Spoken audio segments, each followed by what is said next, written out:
Assalamualaikum warahmatullahi wabarakatuh.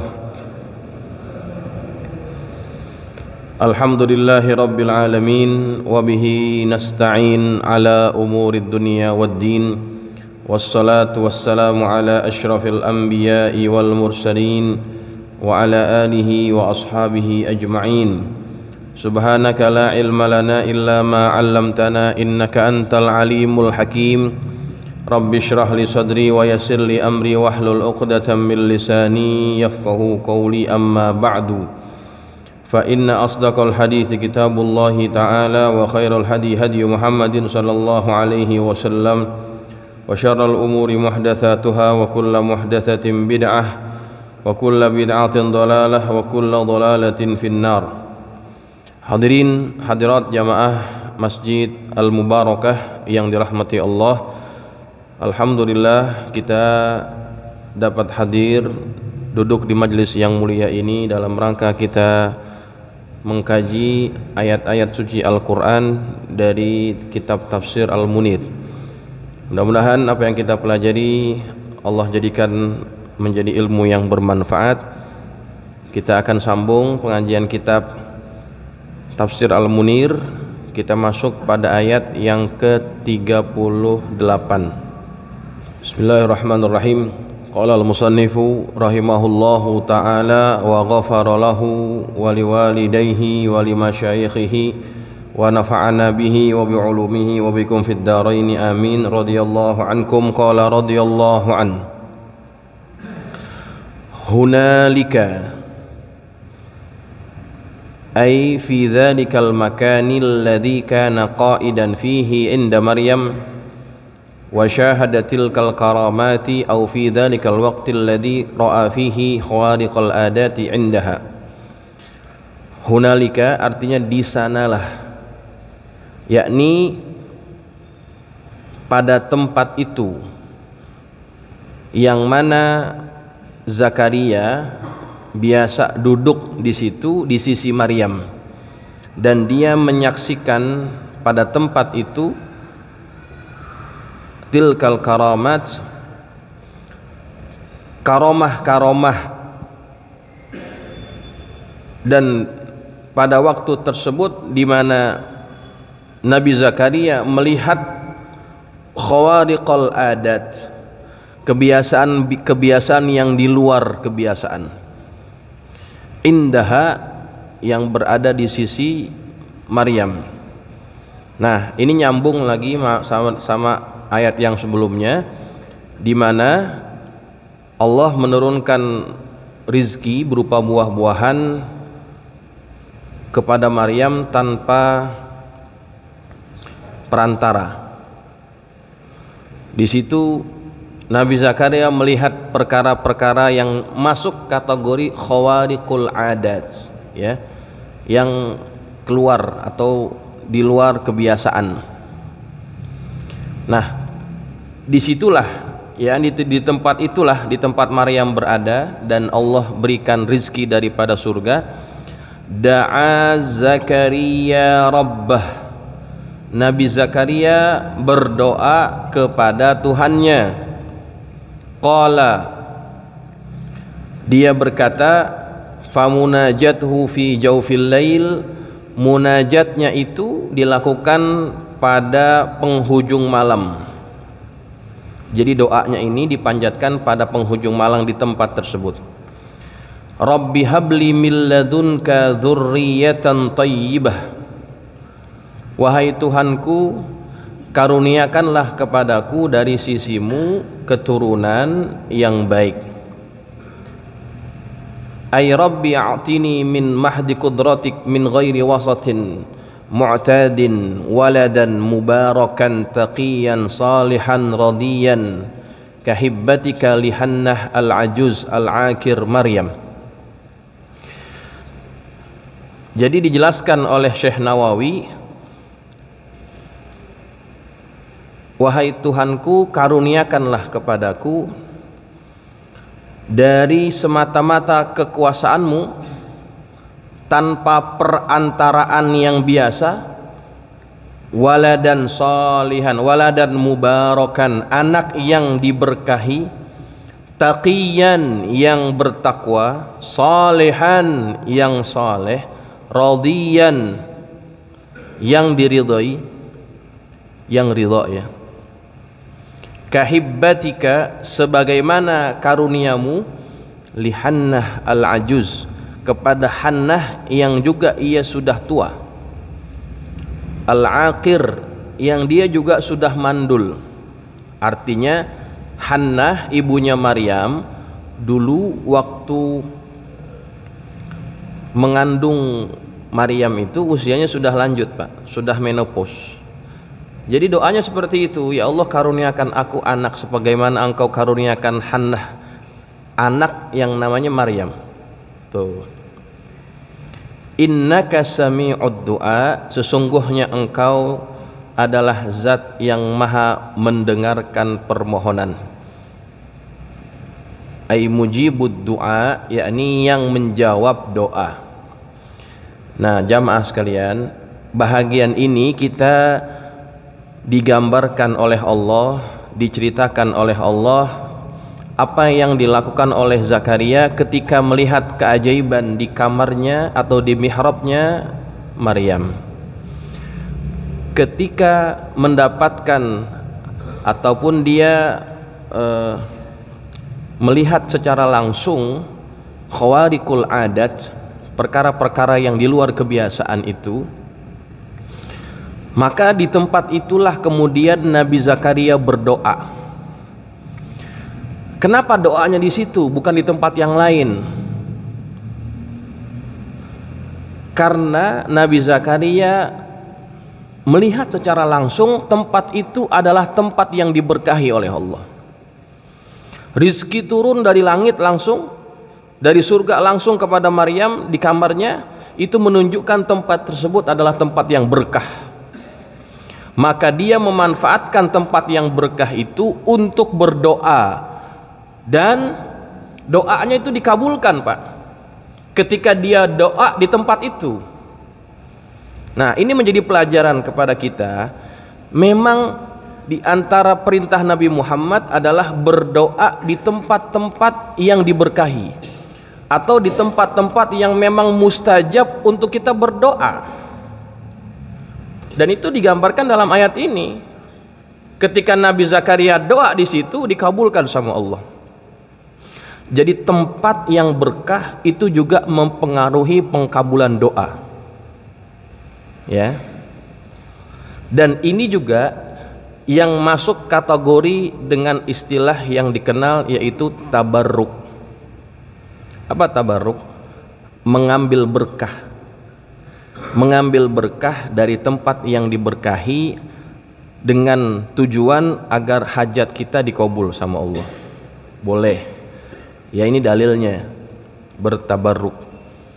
Tuh jamaah sekalian yang dirahmati Allah. Makanya tempat-tempat yang punya sejarah itu tidak dihilangkan, baik di Masjidil Haram ataupun di Masjid Nabawi ataupun di tempat-tempat yang lainnya. Tempat-tempat bersejarah itu dijaga ya di tempat-tempat tersebut ya, karena itu termasuk tempat-tempat yang memiliki nilai keberkahan. Nah jamaah sekalian, disitulah Nabi Zakaria berdoa kepada Allah. Doanya dia cuma minta anak. Rabbi habli min ladunka dzurriyyatan thayyibah innaka sami'ud du'a. Nah, di sini juga kita ngambil pelajaran, walaupun Nabi Zakaria itu usianya sudah lanjut, istrinya sudah mandul, tapi dia tidak pernah berhenti berdoa. Ya. Jadi di antara tanda orang itu tidak dikabulkan di antara tanda orang tersebut tidak dikabulkan doanya adalah dia berhenti berdoa. Itu Imam Ibnu Athaillah mengatakan seperti itu. Di antara tanda orang itu tidak dikabulkan doanya adalah dia berhenti berdoa. Nah, Nabi Zakaria walaupun usianya lanjut, menurut hitung-hitungan manusia mustahil lah orang sudah tua begitu punya anak, istrinya mandul pula. Tapi Nabi Zakaria meyakini bahwa Allah itu punya kuasa, punya kudrah yang tidak terbatas. Dan dia meyakini itu dan minta kepada Allah. Wasilahnya apa? Doa di tempat-tempat yang berkah. Dan dikabulkan oleh Allah Subhanahu wa taala. Tuh pelajarannya buat kita tuh, kalau kita punya hajat yang menurut kita susah, doa aja terus. Karena walaupun doa itu belum dikabulkan, ketika kita berdoa kita dianggap sedang beribadah. Ad-du'a huwal ibadah. Dalam riwayat yang lain, ad-du'a mukhul ibadah. Doa itu adalah sumsumnya ibadah. Doa itu ialah ibadah itu sendiri. Karena ketika orang berdoa, dia merasakan, dia meyakini bahwa dirinya lemah dan butuh kepada Allah Subhanahu wa taala yang maha tinggi. Nah, ketika orang mengakui kerendahan dirinya, ketidakmampuan dirinya di hadapan Allah, itulah hakikat peribadatan, jamaah sekalian. Ya, jadi orang kalau doa begini nih, tangannya aja udah menunjukkan bahwa dirinya itu tidak mampu. Minta. Allah sangat suka tuh apabila dia diminta oleh hambanya. Kata Nabi, minta kepada Allah walaupun yang kamu minta itu adalah sendalmu yang putus. Minta. Begitu. Jangan dianggap itu tidak ada pahalanya. Minta sama Allah. Allah suka ketika hambanya minta, karena itu menunjukkan bahwa hambanya itu butuh kepada Allah Subhanahu wa taala. Ya. Lain dengan manusia. Manusia sering diminta bosan. Lu lagi. Tuh jamaah sekalian, tapi Allah tidak. Baik. Lalu apa yang terjadi setelah itu? Fanadathul malaikatu. Kemudian malaikat memanggilnya. Malaikat siapa? Ai Jibrilu. Jibril yang manggil. Kama akhrajahu Ibnu Jaririn anis Suddi. Sebagaimana yang dikeluarkan riwayat ini daripada Ibnu Jarir dari As-Suddi. Jadi yang manggil Nabi Zakaria itu Jibril. Nah, jamaah, ada huruf sambung antara ayat yang ke-38 dengan 39. Huruf sambungnya itu, huruf atofnya itu adalah fa. Fanadathul malaikatu. Itu ada makna kenapa Allah gunakan fa bukan wa. Wanadathu bukan yang lain-lainnya, tapi menggunakan fa. Nah, fa itu mempunyai makna yang menunjukkan bahwa jarak antara doanya Nabi Zakaria dengan malaikat Jibril yang memanggil Zakaria itu jaraknya sangat dekat. Jaraknya sangat dekat. Maknanya pengkabulan doanya Zakaria itu cepat, Pak. Diisyaratkan dengan huruf fa yang dimulai pada ayat yang ke-39. Tuh, faedahnya tuh. Kenapa pakai huruf fa? Fanadathul malaikah, malaikat menyerunya, malaikat memanggilnya, yakni Jibril. Wa huwa qaimun, dan dia dalam keadaan berdiri. Yusolli, dia sedang salat. Fil mihrab, di dalam mihrab. Yusolli ini maknanya juga artinya adalah doa. Ai fil maudhi'il 'ali syarifil masjid, yakni di tempat yang tinggi yang mulia di dalam masjid. Minggu lalu kita sudah jelaskan posisi mihrabnya itu di mana.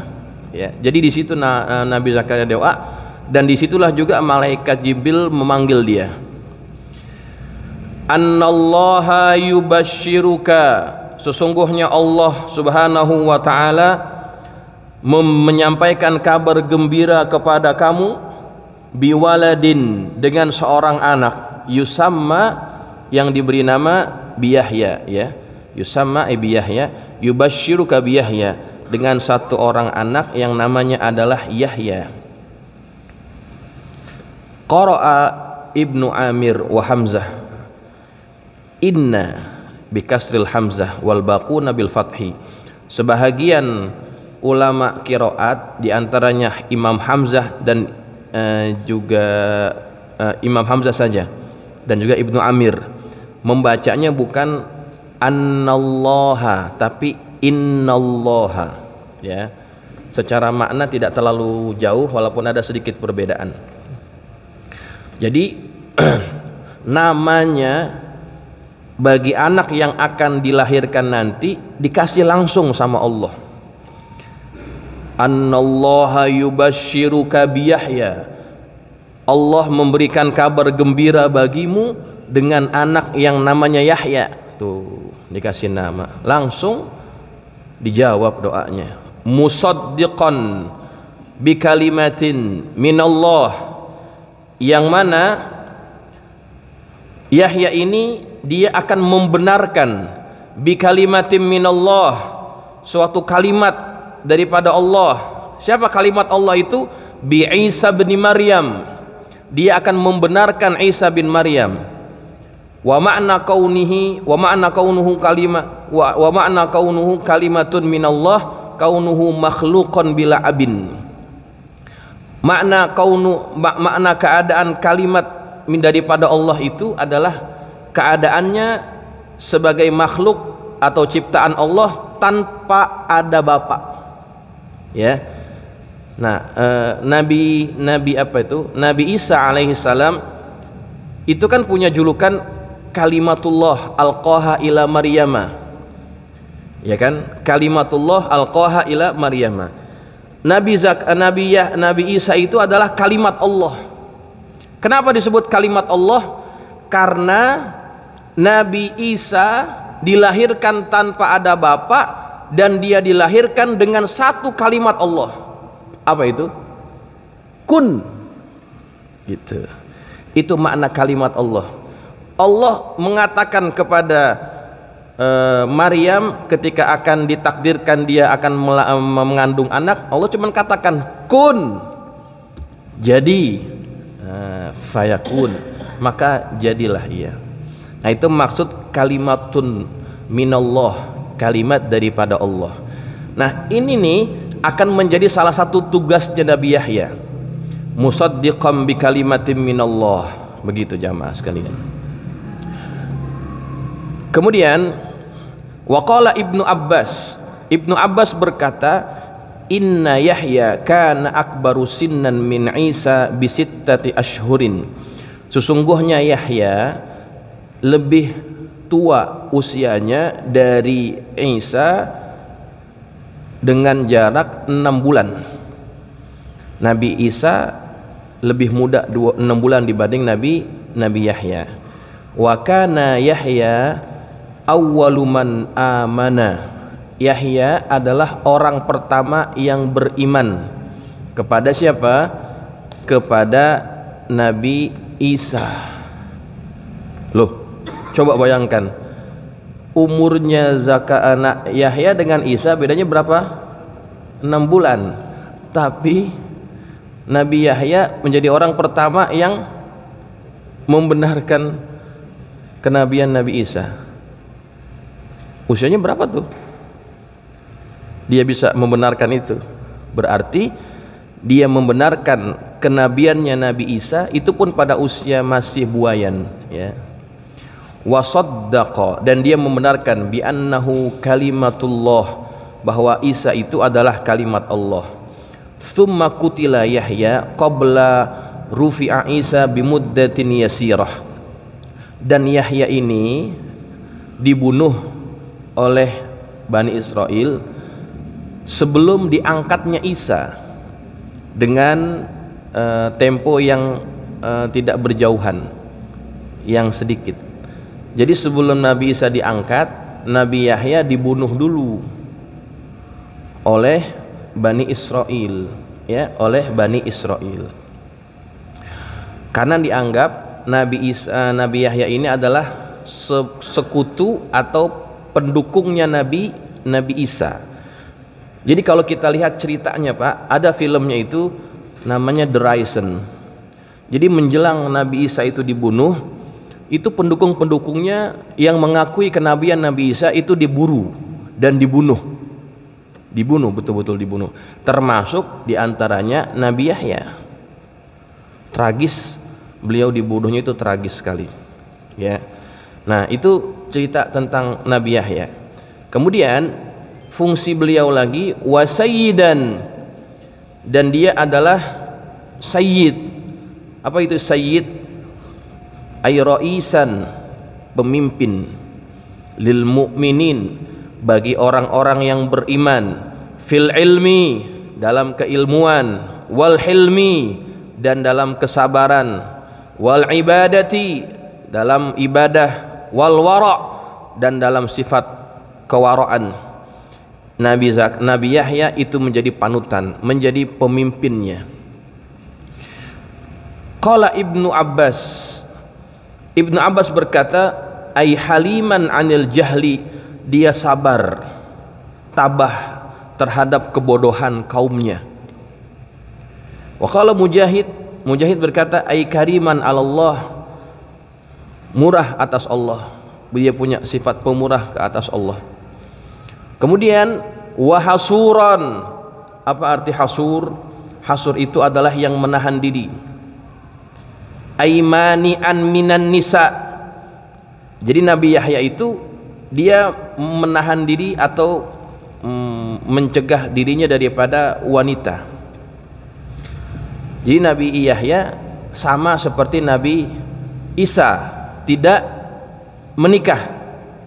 Nabi Yahya dan Nabi Isa tidak menikah.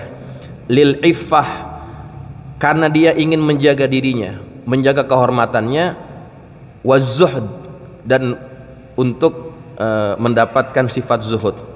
La lil ajzi, bukan karena dia tidak mampu, bukan berarti dia lemah syahwat, bukan. Jadi Nabi Yahya dan Nabi Isa kedua-duanya tidak menikah, memilih dalam keadaan tidak mau dekat dengan wanita, karena dia ingin fokus beribadah kepada Allah Subhanahu wa taala. Ya, sama seperti Imam Nawawi itu sampai meninggalnya pada usia 45 tahun beliau tidak menikah. Bukan berarti dia tidak menyukai wanita, tetapi beliau lebih cinta kepada ilmu. Dia ingin berkhidmat kepada ilmu, dan dia takut kalau misalkan nanti dia nikah, istrinya ini terabaikan karena kecintaannya kepada ilmu. Begitu, maka dia memilih tidak menikah. Ya, yaitu Imam Nawawi. Ya, bukan berarti dia tidak mencintai, menyukai sunnah Nabi Muhammad SAW. Bukan, ada alasan-alasan lain di sebalik itu. Ya. Nah, tetapi ajaran ini, jalan hidup ini, Nabi Yahya dan Nabi Isa itu dijadikan sebagai ajaran, pegangan bagi para pemuka agama dalam agama Nasrani. Pendeta atau rahib, pastor, mereka itu dilarang menikah. Katolik ya, Katolik itu pendetanya dilarang menikah dalam ajaran mereka tuh. Walaupun dalam kasus-kasus tertentu banyak yang melanggar, tapi di belakang layar gitu, sehingga ditemukan banyak tulang belulang anak bayi di bawah gereja-gereja yang dianggap suci. Biarawatinya nggak nikah, biarawannya nggak menikah, pendetanya nggak menikah secara agama mereka, tetapi banyak ditemukan tulang belulang bayi-bayi di bawah gereja-gereja di sana. Itu anak siapa? Nah, ini ajaran bertentangan dengan naluri manusia, nggak bisa ya kalau itu dianggap sebagai satu ajaran. Makanya muncullah golongan Protestan, muncullah gerakan Protestan atau ajaran Protestan yang menolak dogma-dogma gereja yang tidak masuk akal seperti ini. Maka kalau pendeta Protestan ya, itu mereka pada nikah, Pak. Ya, gereja-gereja Batak gitu ya, HKBP, itu pada menikah pendetanya. Gitu. Itu jamaah sekalian. Itulah yang menjadi apa yang dicetuskan oleh Martin Luther King Dia menolak dogma gereja yang gak masuk akal. Tuh jamaah sekalian. Ya. Jadi Nabi Zakaria, Nabi Isa dan Nabi Yahya itu tidak menikah bukan karena menjadi ajarannya, bukan, karena mereka memilih hidup dalam keadaan iffah, ya, menjaga kehormatan diri dan ingin zuhud. Begitu. Kemudian wa nabiyan minas salihin, dan ia adalah nabi dari kalangan orang-orang soleh, ay minal mursalin, yakni dari kalangan para rasul. Jadi ini nanti menjadi kabar gembira bagi Nabi Zakaria akan lahirnya anaknya yang namanya Yahya. Fungsinya musaddiqan bi kalimatin minallah wa sayyidan wa hasuran wa nabiyyan minas salihin. Ini anaknya tuh digambarkan sifat-sifatnya nanti tuh, masya Allah, luar biasa tuh. Nabi Zakaria punya anak, akhirnya anaknya luar biasa, Pak, ya. Nah, ada sedikit faedah jamaah. Ini di luar konteks ini ya. Faedah sedikit. Pada ayat yang tadi kita baca, Allah menjelaskan posisi Nabi Zakaria ketika berdoa. Fanadathul malaikatu wa huwa qaimun yusolli. Jibril atau malaikat memanggil Nabi Zakaria dan dia dalam keadaan berdiri sedang sholat, berdiri sedang berdoa. Pernah terfikir enggak kenapa Allah sebut posisinya qaimun yusolli? Kenapa disebut posisi berdiri? Nah, itulah yang menjadi jawaban kenapa Imam Syafi'i mengatakan kedudukan terbaik ketika orang sholat itu adalah ketika dia qiyam, ketika dia berdiri, bukan ketika sujud. Itu menurut Imam Syafi'i. Dan suratul Fatihah yang kita baca setiap sholat itu diletakkan ketika kita sedang berdiri, ketika kita sedang qiyam. Dan dalam Fatihah jamaah sekalian, di situ ada permohonan yang kita mohonkan kepada Allah. Apa permohonan kita? Permohonan kita adalah ihdinas siratal mustaqim. Bimbinglah kami ke jalan yang lurus, yakni agama Islam. Tuh, kita minta sama Allah akan bimbingannya ketika kita dalam keadaan sholat dan posisinya dalam keadaan berdiri, ya, karena berdiri posisi terbaik ketika orang berdoa. Dan jamaah sekalian, kalau kita bandingkan antara permohonannya Nabi Zakaria dengan permohonan kita ketika kita sholat, mana yang lebih hebat? Minta anak apa minta petunjuk dari Allah? Minta petunjuk dari Allah. Nabi Zakaria dia cuma minta anak, ya, karena memang itu yang menjadi keinginannya.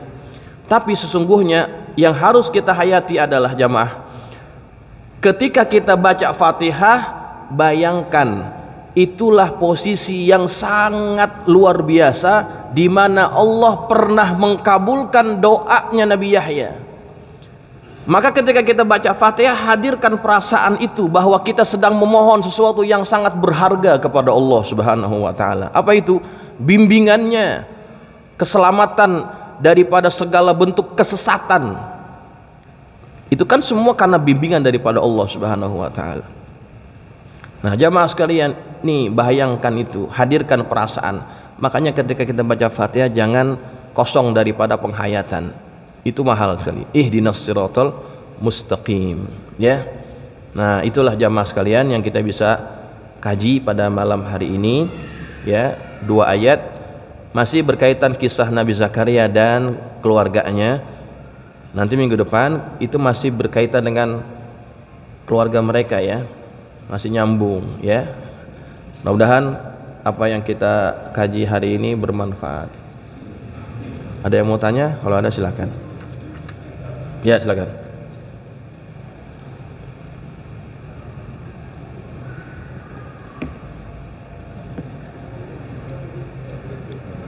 Waalaikumsalam. Jadi tanda tidak dikabulkan doa adalah apabila kita berhenti berdoa. Kemudian yang kedua, Zakaria kan dalam kondisi dua istrinya mandul. Seakan-akan dia kurang yakin bahwa dia pada usia itu akan mempunyai anak.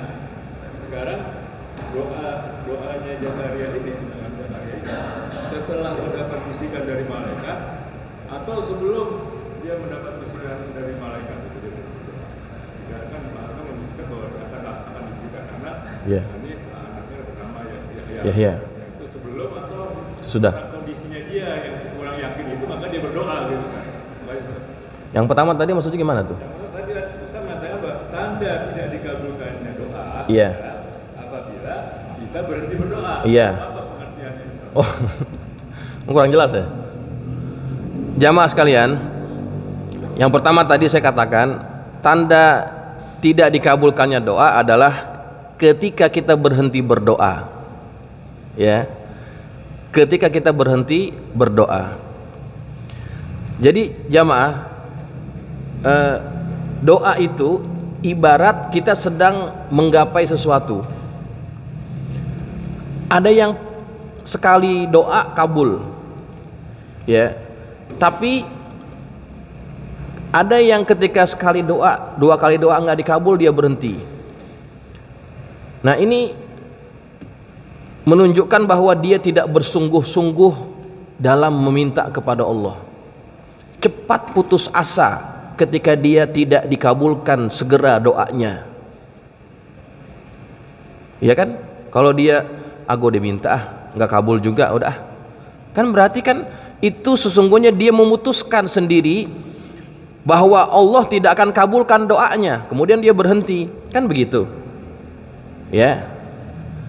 Padahal ketika dia terus-menerus berdoa, itu menunjukkan keyakinannya kepada Allah.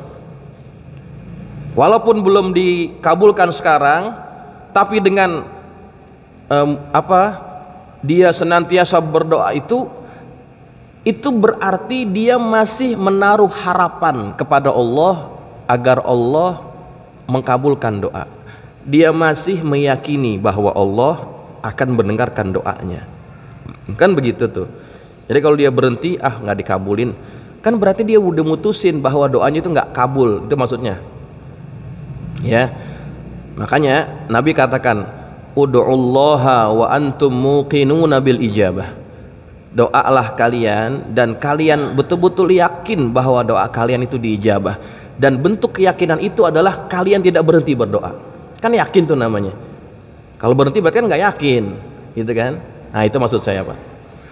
Yang kedua, kapan Nabi Zakaria itu doa? Apakah setelah dikasih kabar bahwa dia akan punya anak atau sebelum dikasih kabar? Nah doanya ini kalau kita lihat urutannya, dia doa dulu, lalu kemudian diberikan kabar gembira oleh malaikat akan kelahiran anaknya namanya Yahya. Jadi dia doa dulu Pak, dia doa baru kemudian dijawab. Gitu urutannya dalam Quran tadi. Ya, walaupun nanti tuh ketika diberikan kabar gembira itu, Nabi Zakaria seolah-olah percaya nggak percaya. Nanti itu ceritanya minggu depan tuh. Ya. Nanti minggu depan nyambung, makanya datang minggu depan. Ya, itu ceritanya. Jamaah sekalian, sampai situ dulu ya. Mudah-mudahan bermanfaat. Al-Fatihah. A'udzubillahi minasyaitonir rajim. Bismillahirrahmanirrahim. Alhamdulillahirabbil alamin. Arrahmanirrahim. Maliki yaumiddin. Iyyaka na'budu wa iyyaka nasta'in. Shiratal ladzina an'amta 'alaihim ghairil maghdubi 'alaihim waladdallin. Amin. Bismillahirrahmanirrahim. Alhamdulillahirabbil alamin. Allahumma shalli ala sayyidina Muhammad wa ala ali sayyidina Muhammad. Allahumma anfa'na bima 'allamtana wa 'allimna ma yanfa'una. Allahumma zidna wa la tanqusna wa akrimna wa la tuhinna wa atina wa la tahrimna wa athirna wa la tu'thir 'alaina wa ardina warḍ 'anna. Allahumma inna nas'aluka bihaqqi Fatimata wa abiha wa ba'liha wa baniha iftah 'alaina wa 'ala auladina wa talamidina futuhal 'arifin. Faqihna wa iyyahum fid din warzuqna kamalal ikhlas wal yaqin. Allahumma rzuqna fahman nabiyyin wa hifzal mursalin wa ilhamal malaikatil muqarrabin bi rahmatika ya arhamar rahimin. Allahumma ja'alna minal ladzina yastami'una al-qawla fayattabi'una ahsanah. Sallallahu ala sayyidina Muhammadin wa ala alihi wa sahbihi wa sallam. Walhamdulillahi rabbil alamin. Assalamualaikum warahmatullahi wabarakatuh.